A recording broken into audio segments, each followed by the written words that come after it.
Hey, sets of Transria. Today kind of sucks because it's really cloudy. The thing that sucks about it being cloudy, including the fact that it's cold, is that it's kind of hard to, well, I guess it's not that hard to read, but it's just so much more comfortable to read when you've got the sunlight going directly onto the pages. So anyway, the biggest problem I had when I first had to move out here was the complete and absolutely cripplingly awful boredom. First couple of days I was I had nothing to do but just wander around and pace and go off into the bushes and just look at trees and rocks. And it didn't take long for that to get really boring. So like for the first 3 days that I was out here, that's how freaking bored I was. So I begged my mum to buy me a book to read. And she got me this one called The Immortal Prince by Jennifer Fallon. And from the cover and from the title, it kind of looked pretty lame, and I was like, because I asked her to go to the book exchange and get books from particular authors that I like, but she didn't have time to, and the only option she had was to just get a book from a truck stop. And so she got me this book, and I was very skeptical about it, especially since it was just something that she picked randomly out of a very small selection. And it turns out that it's freaking awesome. Like, one of my favourite authors is Terry Goodkind. He's one of the only authors that I've ever read an entire series of. He's written like 11 books and I've read all 11. And he's one of the only authors that I've actually read, his entire saga of.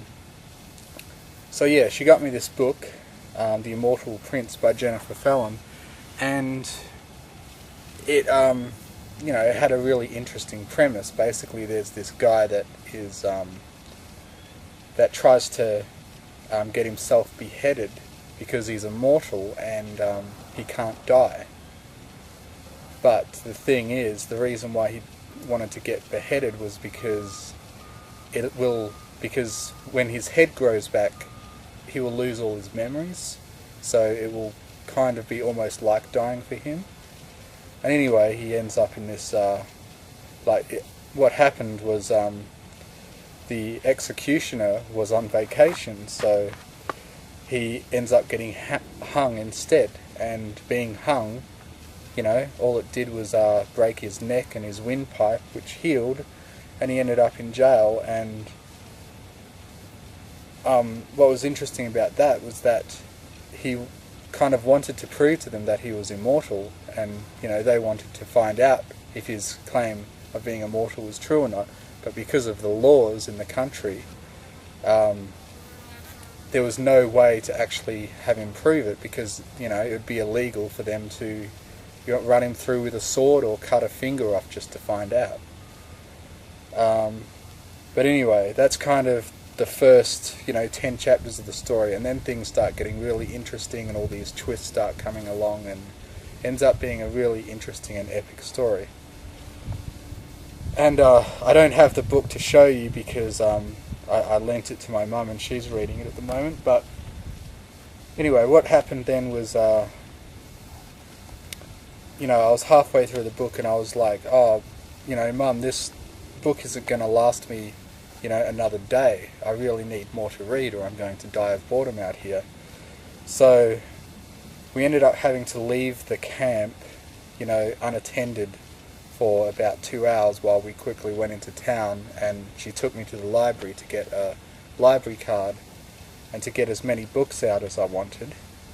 And so I got the second book in the series, The Gods of Amarantha, And yeah, there's not really much I can tell you about that book. because it directly follows what happens in The Immortal Prince. But anyway, some of the books that I got was this one here, Transcendence by Stephen Baxter, Destiny's Children Book 3. Stephen Baxter is like my favourite science fiction author. He wrote this awesome book called The Time Ships, which is actually a sequel to The Time Machine, you know, the movie The Time Machine, and Time Ships is basically a sequel to that, and it's a much longer and more epic story than, you know, what was in The Time Machine, and involves, you know, him travelling to all kinds of different times, like, you know, including back to when the dinosaurs existed and, you know, all kinds of stuff. And, you know, really explored the idea of time travel. Anyway, basically what this series of books is the first book is called Coalescent, and that's set in the past and the present, and it sort of sets up a what if scenario. Like, what if this certain thing happened in the past? Like, the book alternates between past and present, and in the past it's set in ancient Rome, and in the present it's set in first person from this modern guy's perspective, as he sort of comes across some family secrets that lead him towards finding out sort of this big conspiracy that happened many years ago, that, you know, his family was related to. And I can't really tell you what happens without spoiling the main twist. But then basically there's a second book called Exultant.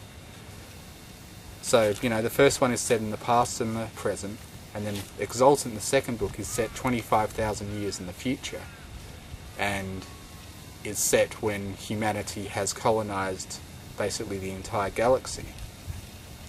And then the third book, Transcendent, is set I think 1 or 2 million years in the future. So this book is about a point where humanity has evolved, has had enough years to actually physically evolve into a new species. So yeah, that's what makes this series really interesting. And basically I've actually got the books that I'm going to show you in reading order. So, you know, first I'm going to finish that Gods of Amarantha, then I'm going to read this, and you'll kind of see what my priority is.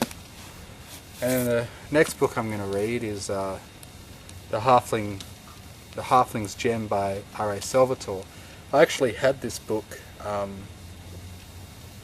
you know, in my possessions, but it wasn't, you know, it wasn't in the suitcase that I was going to bring here. For all I know, all my stuff that is still left in the house is going to get sold off, you know, as if it doesn't belong to me, which is kind of sad. But so I got this book again because I'd only gotten, I think, a third of the way through it, and I kind of need to finish it if I want to then move on to the next series of books, the Drow's Dark Legacy from R.A. Salvatore, The Legend of Drizzt Collector's Edition Book 3. And that's basically the next 4 books in the series. The Legacy, Starless Night, Siege of Darkness, and Passage to Dawn. And yeah, I wanted to read this series because, yeah, basically there was a series of books called the Dark Elf trilogy, you know, about, you know, the one good drow that was born, and his adventure to try to get out of his underground labyrinth home and go out into the world. And basically the series has run so long that there's like 20 books about this character, and yeah, I really enjoyed the first couple of books, the Dark Elf trilogy, and then the Crystal Shard series, which was another 3 books, And yeah, that Halfling Gem is the last of the Crystal Shard series. And then there's another series of Drizzt Do'Urden books that I got the collection for, which contains The Silent Blade, which is book 11, Spine of the World, book 12, and Sea of Swords, book 13. So I'm looking forward to finally, I kept on getting distracted from, reading books that I really wanted to read because of technology, because I had the internet, I had TV shows, I had video games. And now out here, I guess I've kind of just got to make the best of things, and reading's kind of the only thing I can really do for fun at the moment. Now this next book is quite interesting. Raymond E. Feast is another of my favourite authors. He wrote a really well-known book called The Magician. And what not a lot of people know about this book is that it's actually based on a game. A lot of people have played the game called Betrayal at Krondor, and a lot of people assume that the game was based on this book, but it's actually the other way around. The book is based on the game. These people got the license to make a game using Raymond E. Feast's setting and characters, and they made a game. And yeah, it says it here. The rest, as they say, is history. Betrayal at Krondor won awards, sat atop the Entertainment Weekly CD game bestseller list for 6 months, and is considered by many to be the best computer fantasy role-playing game ever created. And most of the credit goes to John, Neil and the team at Dynamics. When I approached turning Betrayal into this novel, I was faced with many decisions, blah blah blah blah. So that's basically the author, saying that that's what happened. He based the book on the game. And then there's Krondor the Assassins, which is just the next in that series. And finally, because I don't want this video to run too long, the last book I plan to read is this one by Stephen Baxter. I got this book just because it had one of my favourite authors. There were other Stephen Baxter books that I would have preferred to get, but the library didn't have them at the time. So I may not even get to reading this. I may, get another set of books from the library before I even get to this one, but I was kind of in a hurry, so I just grabbed this one as a, because I was needed to hurry, and I just had to pick something quickly, because we had to get back to our camp to make sure no one had looted it while we were gone. So yeah, that's basically going to be my reading material for the next month, and I'm probably going to get more reading done out here than I've ever done in my life. So yeah, I guess that's all for today. I'm kind of timing my video blogs so that they don't go longer than 10 minutes, and it's already been 14 minutes. So yeah, whatever, we'll stop it there. So whatever.